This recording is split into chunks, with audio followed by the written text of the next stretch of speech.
नमस्कार। आज हम कक्षा 10वीं विज्ञान विषय के अध्याय 3 का अध्ययन करेंगे, जिसका नाम है धातु एवं अधातु। 9वीं कक्षा में आपने कई तत्वों के बारे में पढ़ा होगा। हम तत्वों को उनके गुण धर्मों के आधार पर धातु एवं अधातु में वर्गीकृत कर सकते हैं। धातु एवं अधातु के बारे में तो आप जानते ही होंगे। आपने पिछली कक्षाओं में पढ़ा होगा कि धातु और अधातु में क्या अंतर होता है और उनके क्या गुण होते हैं। पृथ्वी पर मौजूद सभी पदार्थ तत्वों से बने होते हैं। तत्वों को उनके गुण धर्मों के आधार पर मुख्यतः दो भागों में बांटा जा सकता है, धातु और अधातु।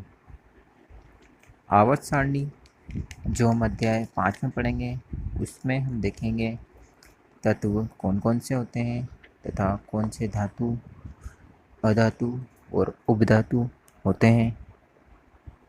अभी हम देखते हैं धातु क्या होता है और किसे कहते हैं। धातु प्राय उन तत्वों को कहा जाता है जो सामान्य रासायनिक अभिक्रियाओं के दौरान अपने परमाणुओं में से एक या एक से अधिक इलेक्ट्रॉन त्याग कर धनायन बनाने की प्रवृत्ति रखते हैं, धातु कहलाते हैं। इसलिए इन्हें धन विद्युत तत्व भी कहते हैं, जैसे लोहा, तांबा, सोना, चांदी आदि। ध्यान से देखिएगा, धातु इलेक्ट्रॉन त्याग कर धनायन बनाने की प्रवृत्ति रखते हैं, अर्थात ये इलेक्ट्रॉन को त्यागते हैं। और अधातु किसे कहते हैं वो भी हम देख लेते हैं। अधातु उन्हें कहा जाता है जो रासायनिक अभिक्रिया के दौरान एक या एक से अधिक इलेक्ट्रॉन ग्रहण करके ऋणायन बनाने की प्रवृत्ति रखते हैं। अधातुओं को ऋण विद्युत तत्व भी कहा जाता है, अर्थात अधातु इलेक्ट्रॉन ग्रहण करते हैं और ऋणायन बनाते हैं, इसलिए इन्हें ऋण विद्युत तत्व भी कहा जाता है।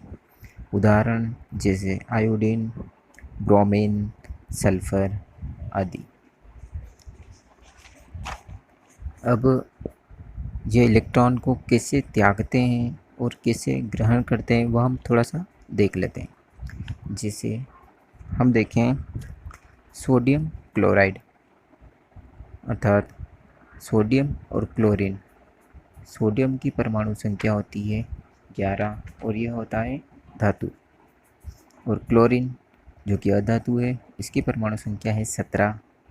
जब हम इनका इलेक्ट्रॉनिक विन्यास बनाते हैं, तो आप 9th क्लास में आपने बनाया होगा, देखेंगे जो प्रथम कोश में 2 और उसके द्वितीय कोश में 8 और अंतिम कोश में 1 इलेक्ट्रॉन होता है, बाहरी कोश में। और क्लोरीन में प्रथम कोश में 2 और द्वितीय कोश में 8 और अंतिम कोश में 7 इलेक्ट्रॉन होते हैं। यहाँ पर आप देखेंगे सोडियम के परमाणु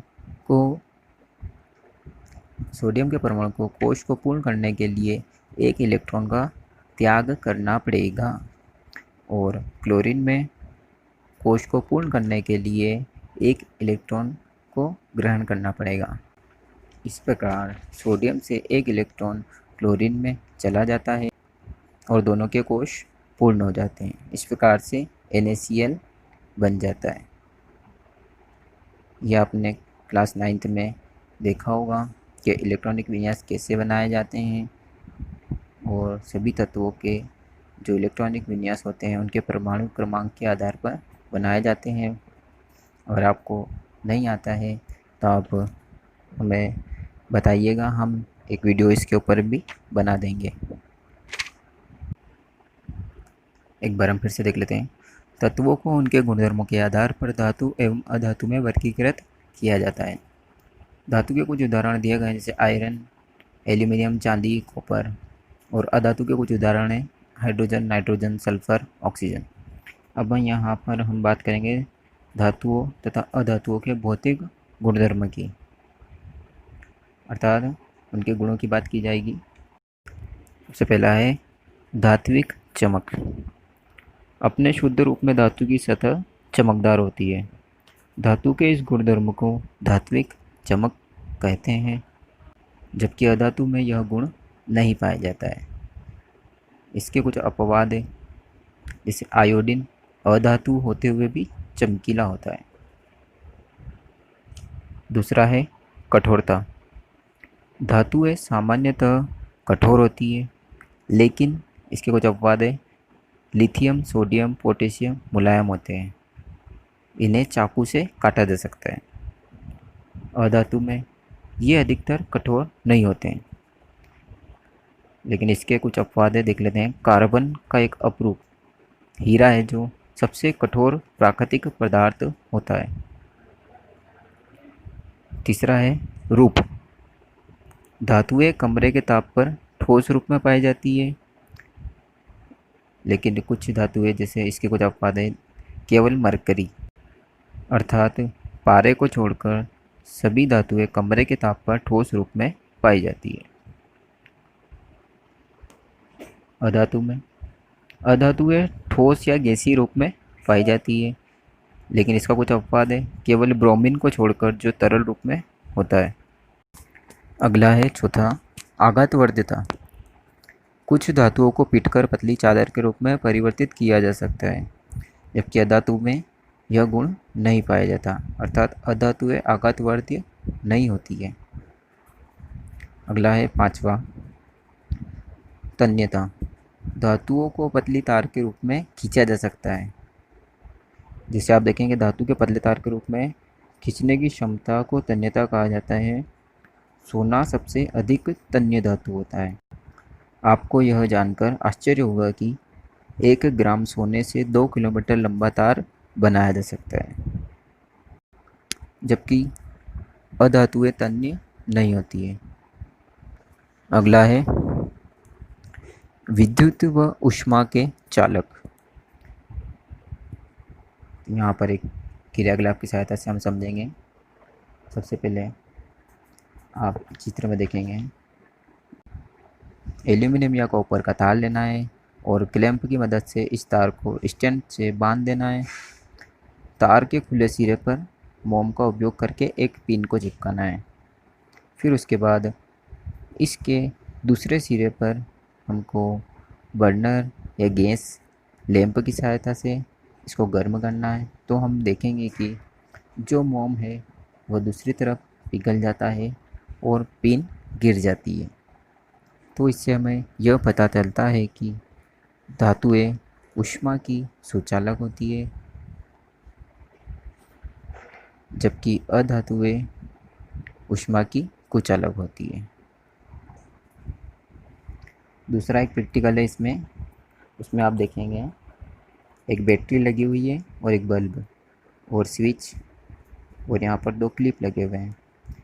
अब हम इन क्लिपों के बीच में धातु और अधातुओं को रख कर देखेंगे क्या होता है।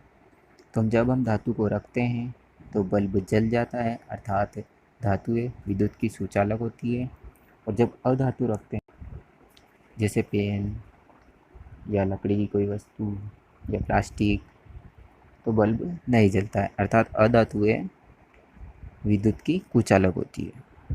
अब हम फिर से आ जाते हैं, इसमें देख लेते हैं विद्युत एवं ऊष्मा के चालक। सामान्यतः धातुएं विद्युत एवं ऊष्मा की सुचालक होती है, लेकिन इसके भी कुछ अपवाद है, जैसे सीसा और मरकरी, यह विद्युत और ऊष्मा के कुचालक होते हैं। अधातु में सामान्यतः अधातुएं विद्युत व ऊष्मा की कुचालक होती है, केवल ग्रेफाइट सुचालक होता है।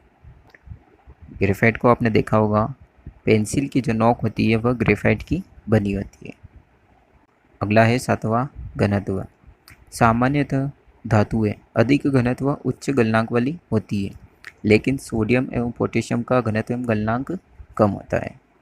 और अधातुओं में सामान्यतः अधातुओं का घनत्व व गलनांक कम होता है। 8वां है ध्वनिक। धातु में सबसे पहले देखेंगे हम, धातुएं कठोर सतह से टकराने पर आवाज़ पैदा करती है, जिसे हम ध्वनिक या सोनोरस कहते हैं। जबकि अधातुएं ध्वनिक नहीं होती है। 9वां है ऑक्साइड। अधिकतर धातुएं क्षारकीय ऑक्साइड बनाती है, जैसे MgO मैग्नीशियम ऑक्साइड, और अधातुएं अम्लीय ऑक्साइड बनाती है, जैसे SO2। तो हमने ये पूरा समझ लिया है धातु और अधातु के गुणधर्म क्या होते हैं। अब आप निश्चित रूप से इस निष्कर्ष पर पहुंच गए होंगे कि केवल भौतिक गुणधर्मों के आधार पर ही हम तत्वों का वर्गीकरण नहीं कर सकते, क्योंकि इसमें कई अपवाद होते हैं और वो हमने देख भी लिए हैं। एक बार फिर से देख लेते हैं। उदाहरण के लिए जैसे पहला है, मरकरी को छोड़कर सारी धातुएं कमरे के ताप पर ठोस अवस्था में पाई जाती है। धातु का गलनांक अधिक होता है, लेकिन गैलियम और सीजियम का गलनांक बहुत कम होता है। यदि हम अपनी हथेली पर इन दोनों धातुओं को रखेंगे तो ये पिघलने लगेगी। इसके बाद दूसरा है, आयोडीन अधातु होते हुए भी चमकीला होता है। तीसरा है, कार्बन ऐसी अधातु है जो विभिन्न रूपों में विद्यमान रहती है। प्रत्येक रूप को अपरूप कहते हैं। हीरा कार्बन का ही एक अपरूप होता है। यह सबसे कठोर प्राकृतिक पदार्थ होता है एवं इसका गलनांक तथा क्वथनांक बहुत अधिक होता है। जबकि कार्बन का एक अन्य अपरूप ग्रेफाइट विद्युत का सुचालक होता है। चौथा है, क्षारीय धातु जैसे लिथियम, सोडियम और पोटेशियम इतनी मुलायम होती है कि उनको चाकू से भी काटा जा सकता है। इनके घनत्व तथा गलनांक कम होते हैं। तो हमने इनके अपवाद भी देख लिए हैं। तो आज के लिए इतना ही काफ़ी है। धन्यवाद।